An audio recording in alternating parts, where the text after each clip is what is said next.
gave us a whole world of exciting new possibilities. So I guess this is a story of how it changed our lives. Maybe it will yours too. It'll be cool. Now that I've gotten on the internet, I'd rather be on my computer than doing just about anything. You'll learn how the net can entertain you and take you to far-off locations and meet new people. So let's get underway. Hey Kyle, I know last week's episode was a little long, so what I'm going to try this episode is just interrupting the clips as they go, adding in any pertinent information you might need. But here it is. We're talking about Harry Potter and the Half-Blood Prince with Bret. I feel like I'm not being that loud, but my levels are just through the roof. I don't know.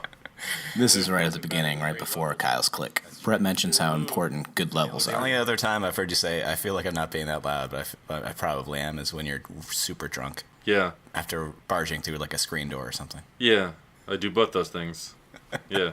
But that's not about Kyle, and that's not about Harry Potter. So. Here, Bret's trying to explain to me that that's a really personal story that maybe I shouldn't tell.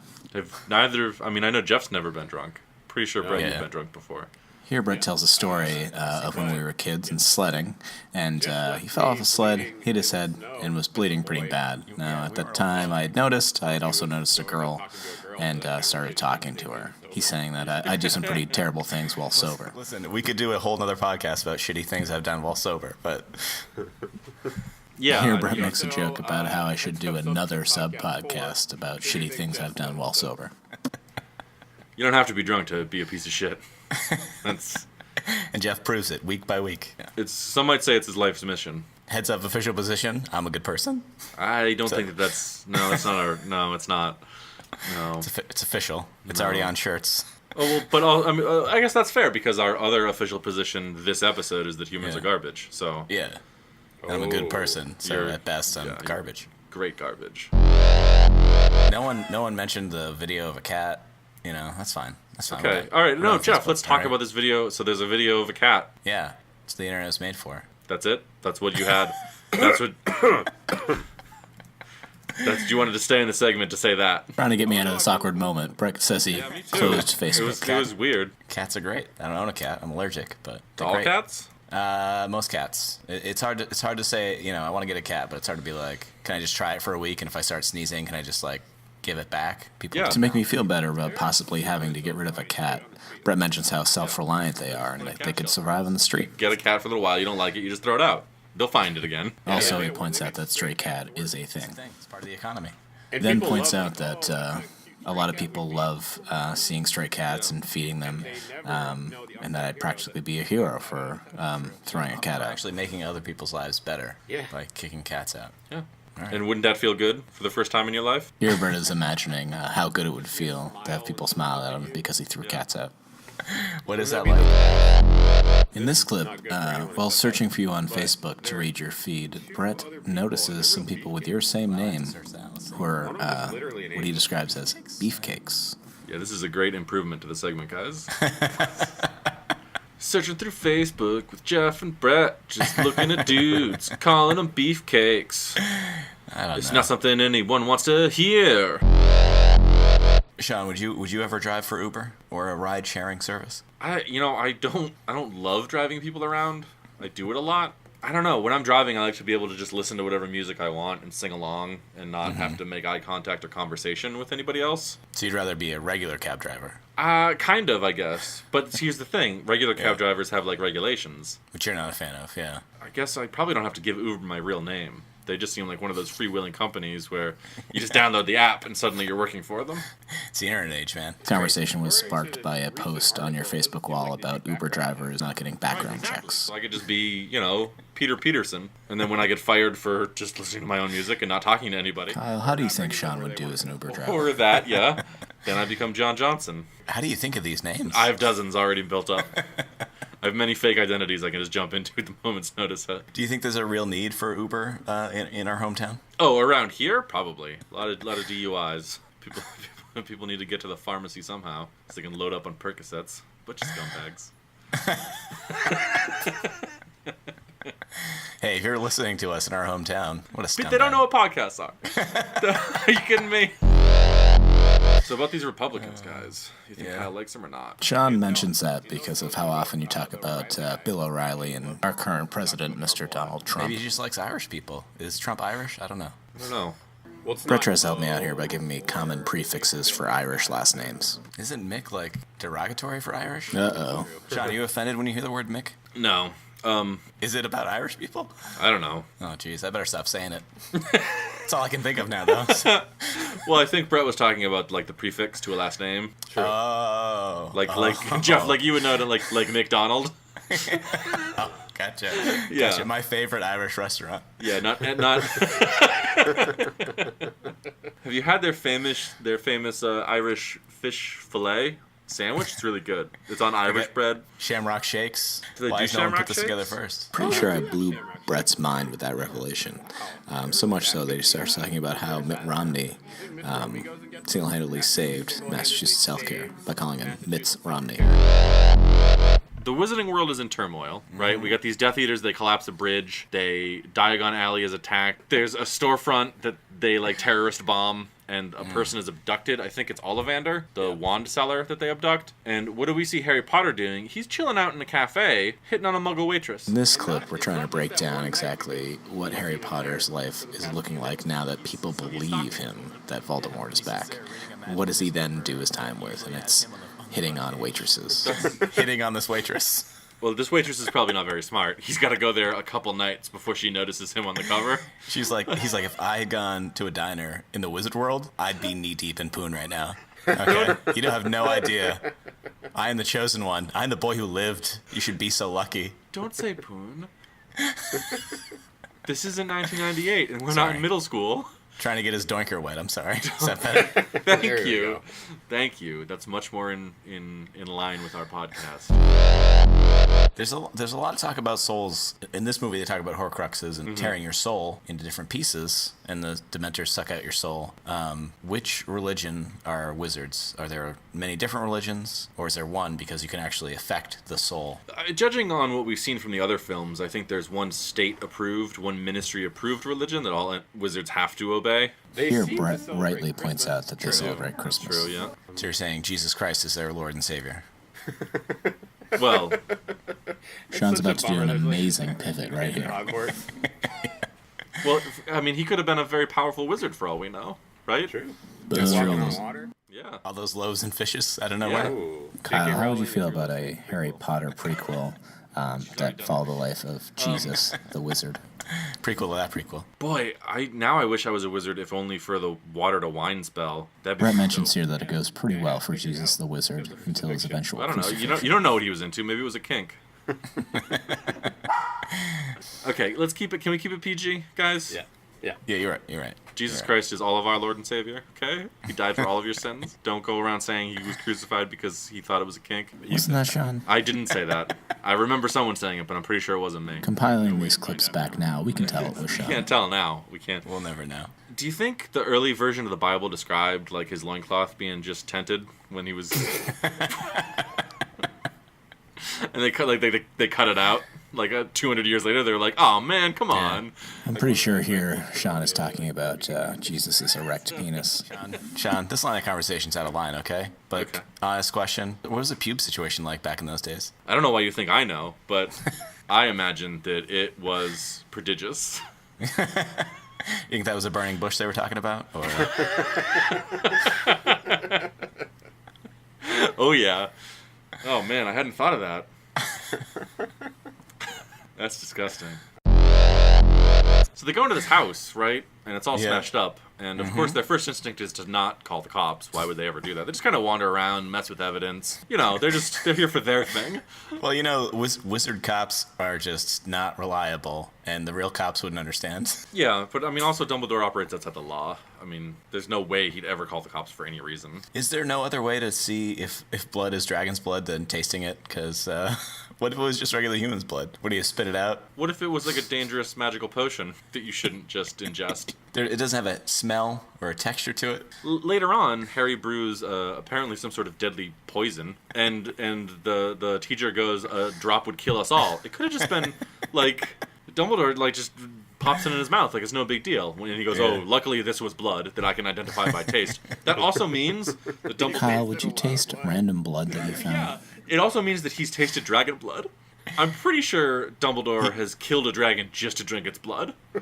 Not only would he have had to kill and eaten a dragon, or at least drank the blood. Drank the blood. He, yeah, he doesn't have can to eat discern that it's dragon's blood versus some other kind of blood. I'm just going to say it. Dumbledore is gross.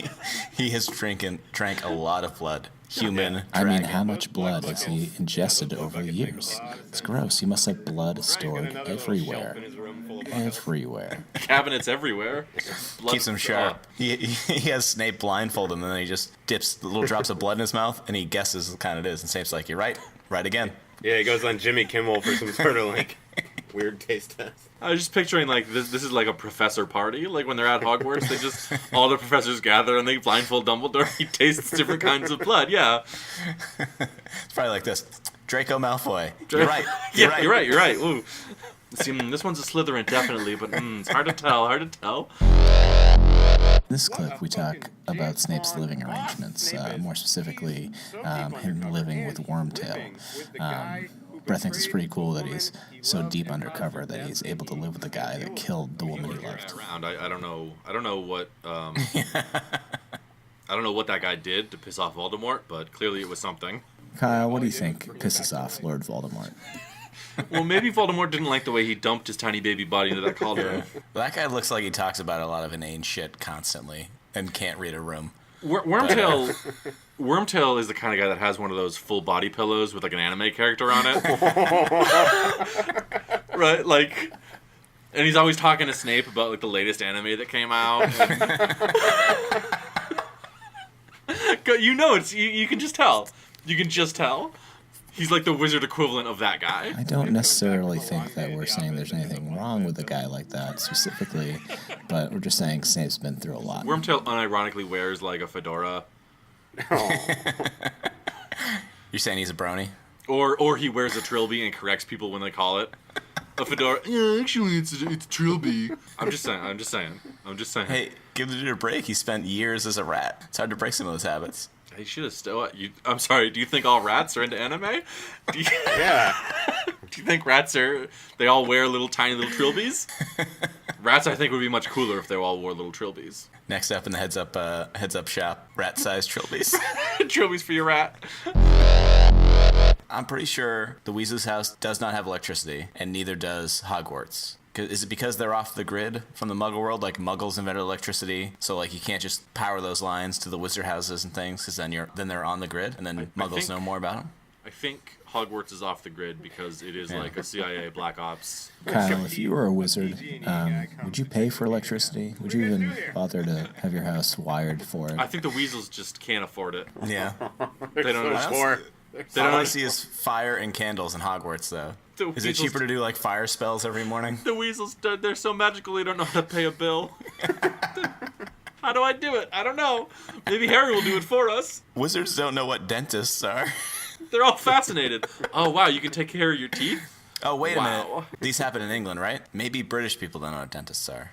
Is that still a funny joke when you talk about British people having bad teeth? Whoa, Jeff, you're sliding into the 1970s. Whoa, come back.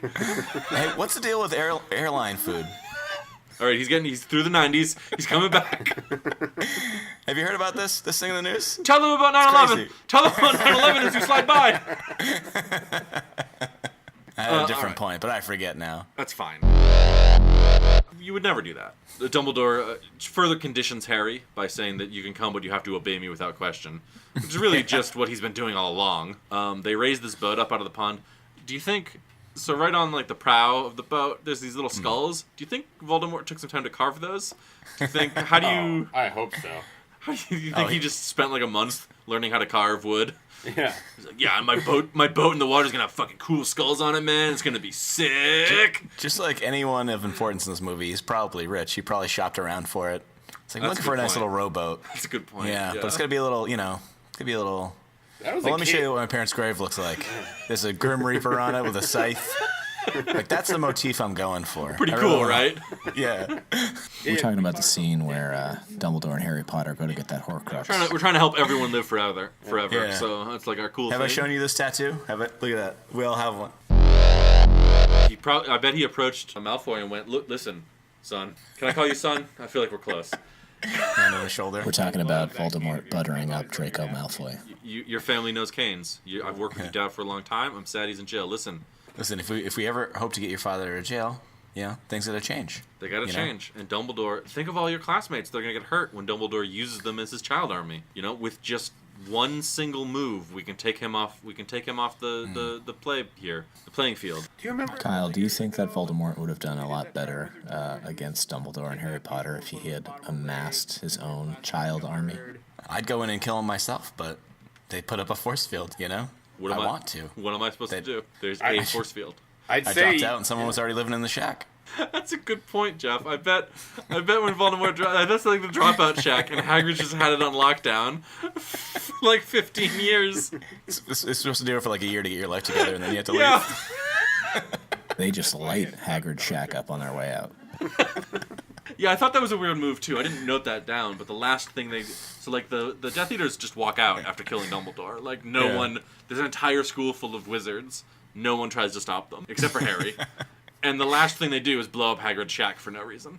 And I think that might be the reason, is that the whole world would be different if Voldemort just had that year to kind of get himself together in the dropout shack. And they're outside his burning shack for a little while. You don't hear him get up and go, "Whoa, my house is on fire!" Oh Jesus! He's not like running outside, grabbing the dog or anything. He's probably still passed out from getting too drunk with Harry and the other guy. I think he's out in the dark forest, keeping his brother company, a.k.a. murdering children on their bikes for his collection. Oh, he finds his own food. While talking about 100 grand bars, Bret brings up Cheers and Ted Danson. I watched a few episodes like a year back. Bret thinks Ted Danson is hilarious. Is he, though? He goes as far as to say that he could have been, or can be, Han Solo if he wanted to be. No. Ted Danson?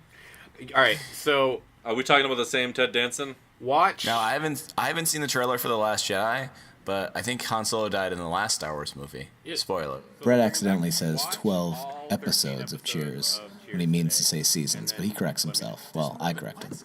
There's Or 13 season one. Seasons. Oh, okay. I was like, damn. You know what? I was Yeah, just gonna say I'm not gonna commit to 13 episodes. I'm sure as shit not gonna commit to 13 seasons. How about Pilot's let's dial pretty it back good. to 12. No. Yeah, watch the first 12 seasons. I'll counter with this. I'm not Here's gonna the watch thing. any of it ever. No, here's the thing. You want to watch up to Chrissy Alley, and you're going to want to give up, right? I But then Chrissy definitely Alley, definitely want wanna to watch. episodes I wanna get watch. even better than the Diane episodes. I want to watch Up and Down. Even Christy better. Alley. You know what I mean? I'll watch Up and Down Ted Danson too. I don't discriminate. Here, Bret points out how handsome Ted Danson is. Just not a very good actor. Bret's really pushing Sean to watch Cheers. Didn't he have Yeah. another show later on, like in the late 90s, early 2000s? It was a Bored to one death? name. Oh, he had Becker. Becker. That we wanted his Becker. doctor. Yeah, Becker. Yeah. How was that? that was okay. Was it? Not great. Yeah, it had its moments. He played a lovable curmudgeon. You know what that's like, right, Sean? Yeah, I do. Yeah, I do. It was an okay show. All right. All right. Let's- He did Okay, hold Bored on. to Death with Jason Schwartzman. He was in a few episodes of Curb Your Enthusiasm. Jason Okay. Schwartzman. Who's that? Yeah. What's he been in? Is he in? I don't know what that is. Rushmore. Oh, was he the title character? Yes. Did he play the? He was Rushmore. Did he play the in mountain? Rushmore. Did he play the mountain Rushmore? He played all 4 presidents. Yeah. Cool. Let's do this. No, this is boring me. So I think I'm being honest. I'm trying to be more honest. It's not. You were having the a- one that asked about Ted Danson. Jeff, I'm trying to be more honest. It's not having a good effect on my life. I think I was probably too honest already. But here we go. My feelings are hurt. Yeah.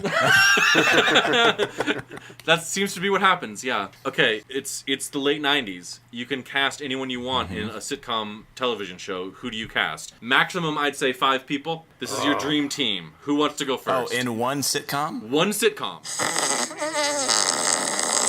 You can't just make friends. What is the sitcom about? You know what I mean? You tell me. That's the fucking... Jesus Christ.